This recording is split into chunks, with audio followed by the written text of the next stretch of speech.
1494. There is no unified country here, only a collection of city-states that have been trading with each other by day and plotting against each other by night for centuries. Florence, Venice, Milan, Naples, the Papal States, each one a world unto itself, each one convinced it can outmaneuver the others. They are all about to be proven wrong. King Charles VIII of France has just marched his army over the Alps, and the peninsula that prided itself on its wealth, its art, its sophisticated diplomacy is folding. City after city opens its gates. In a matter of months, the proud republics of Italy learn something that will not be easy to forget. None of it matters if someone stronger simply decides to take what you have. A young Florentine civil servant watches all of this. He takes notes. He asks questions that nobody else seems willing to ask out loud. His name is Niccolò Machiavelli. To understand what Machiavelli would eventually write, you have to understand the world he was watching. Power in Renaissance Italy had no stable foundation. Rulers rose through bloodline, money, or force, and fell just as fast.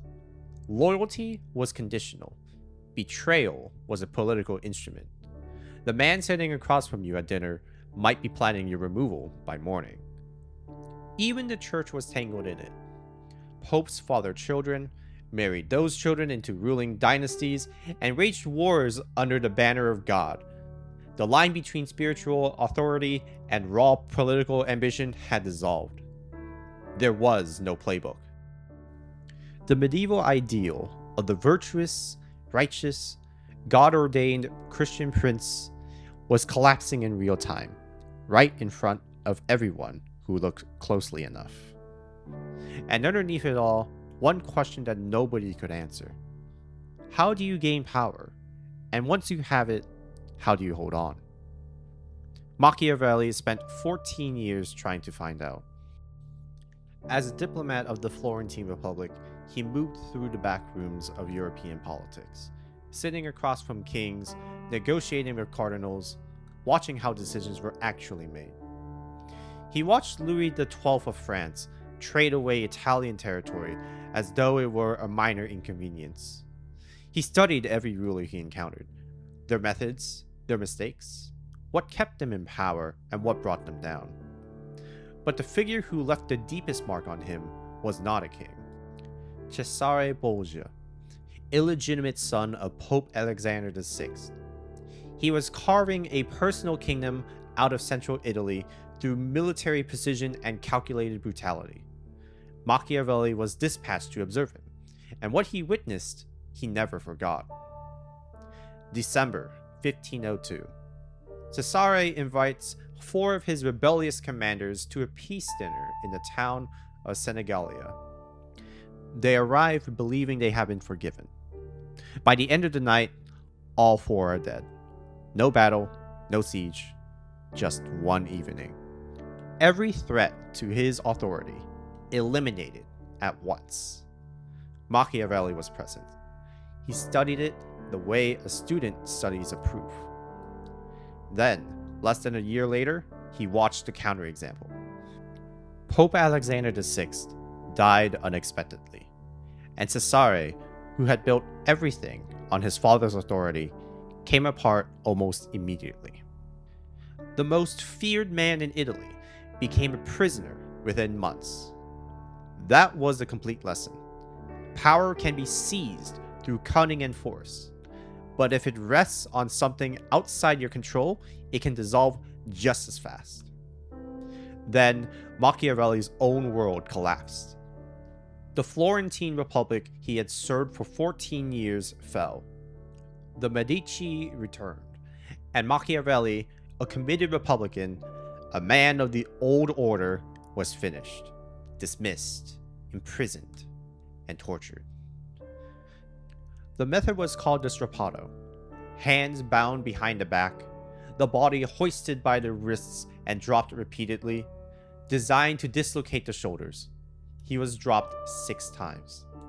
He confessed to nothing. When he was finally released, he had nothing. No position, no income, no future.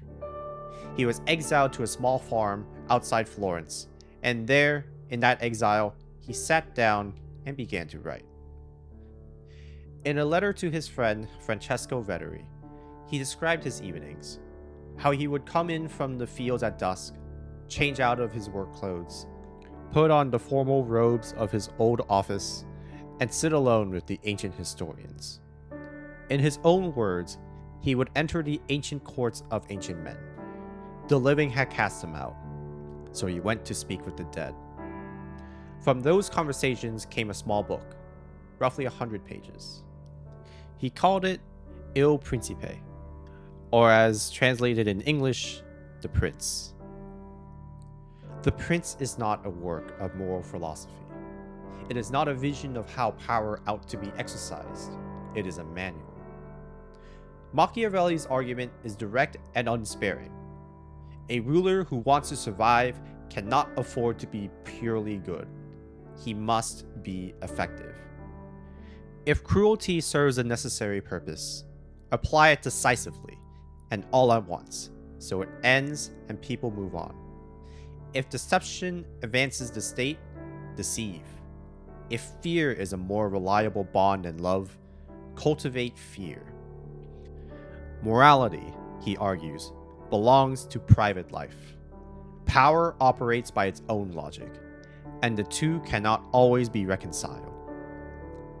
This was a direct rupture with 1,000 years of political thought. The dominant tradition held that a good ruler governs through virtue, that righteousness and stability went hand in hand. Machiavelli looked at the actual record of actual rulers and concluded, without apology, that this was a comforting story, not an accurate one. He was not prescribing how things should be. He was describing how they were. And here is what most retellings leave out. The Prince was never published during Machiavelli's lifetime.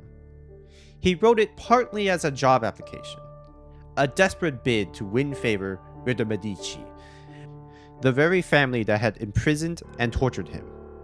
If he could prove his usefulness, perhaps they would bring him back into government. They never replied. He spent the rest of his life writing in obscurity. Plays, mostly. Sharp comedies still performed today. He also wrote a long treatise on republics, arguing, in direct tension with the prince, that genuine self-governance was the highest form of political life. Year after year, he waited for a summons that never came. He died in 1527, poor, overlooked, bitter about both. He had no way of knowing that the small book he had written in exile, on a borrowed desk, in a farmhouse outside the city he loved, would become one of the most read, most debated, and most feared works in the history of Western political thought.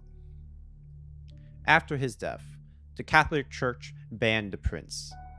It made little difference. Every serious ruler in Europe had already read it. Cardinal Richelieu studied it. Frederick the Great wrote a furious refutation, then governed precisely as Machiavelli had described. Napoleon carried a personal copy on campaign, annotated in his own hand. In the 20th century, it became required reading in business schools. Today, its logic lives on through its descendants. The 48 Laws of Power, and every book about strategy and influence on the airport shelf. The vocabulary has changed. The underlying argument has not. There is also a quieter reading worth knowing. Some serious scholars have argued that The Prince is actually a work of exposure. That Machiavelli, the lifelong Republican, was laying out the methods of tyrants so that citizens could recognize the playbook and defend against it. We will likely never know for certain. But that ambiguity is the point. Because the knowledge in The Prince is, finally, just knowledge. A clear-eyed account of how power operates. What any reader does with that is a separate question entirely. Machiavelli did not invent power. He studied it, systematically, without sentiment, willing to follow the evidence wherever it led. He paid for that with his career, his comfort, and his name. 5 centuries later, we still use Machiavellian as an insult, which is its own kind of commentary on how uncomfortable his clarity continues to make us. The question he spent his life trying to answer has never been resolved. It only keeps reappearing in different rooms with different faces. He didn't tell us how to be good. He told us how power works. What we choose to do with that knowledge, that's the only question that has ever really mattered. Next time on Architects of Power, a man who held the most powerful position in the known world and spent every night writing private notes to himself about how not to be corrupted by it.